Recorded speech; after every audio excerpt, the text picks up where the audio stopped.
Morning everyone. In this video we're going to be continuing on page 6 in the note packet with the next example where I have two different functions. My first function, f of x, is the square root of x minus 7, and my g function is the reciprocal or rational function 1 over x. So folks, before we get into the composites, let's go ahead and talk about our restrictions for these two functions. First, since I have a square root, we want to restrict our domain to only the positive values because for our domain, we don't want to have any imaginary items.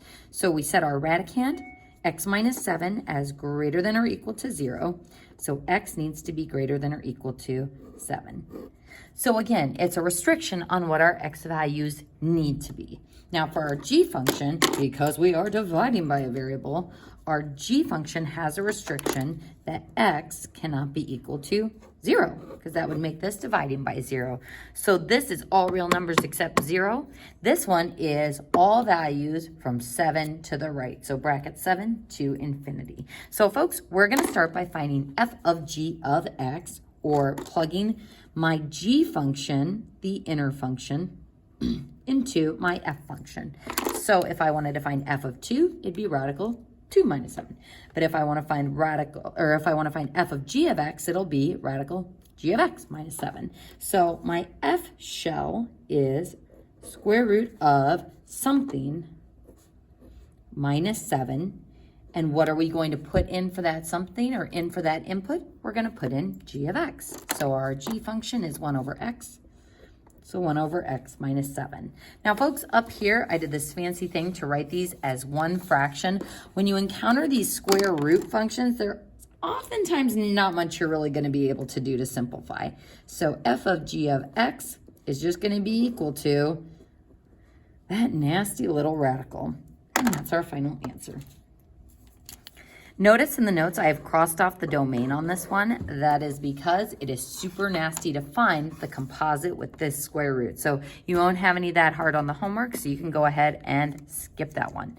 So on B, when we find g of f of x, streamlining in the other direction, we're plugging our f function into our g function. So the shell of my g function is 1 divided by an input, and what we're putting in for that input is my f function. So radical x minus 7.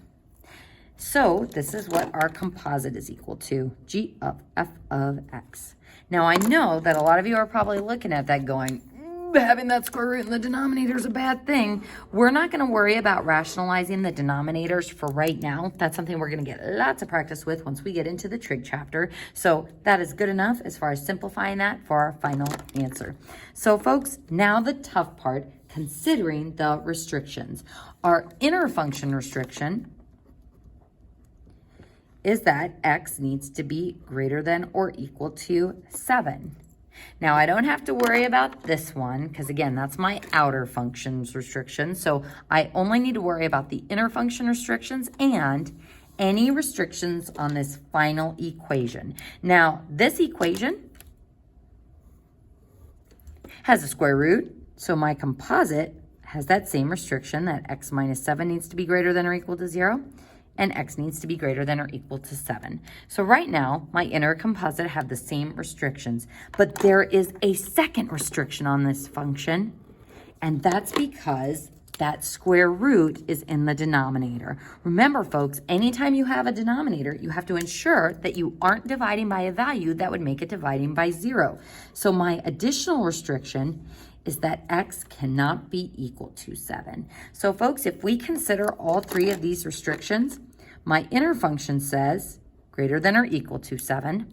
My composite function says greater than or equal to 7, but just kidding, because of the denominator, it can't be equal to 7. So as we read this from left to right, my domain starts at 7, but we can't have 7 because of the dividing. So it starts at 7 with a parenthesis, and we are covered to infinity.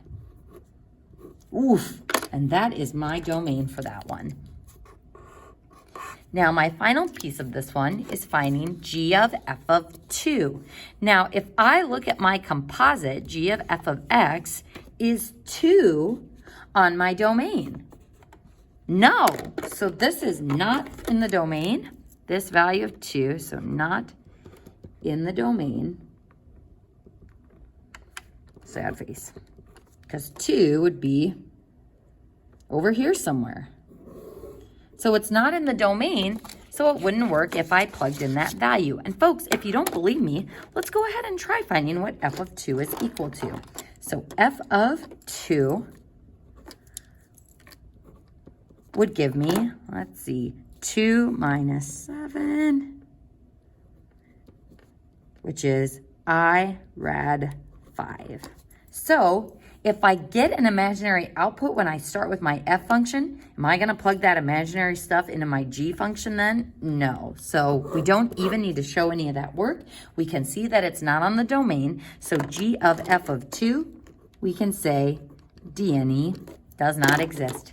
And that concludes our page 6 notes.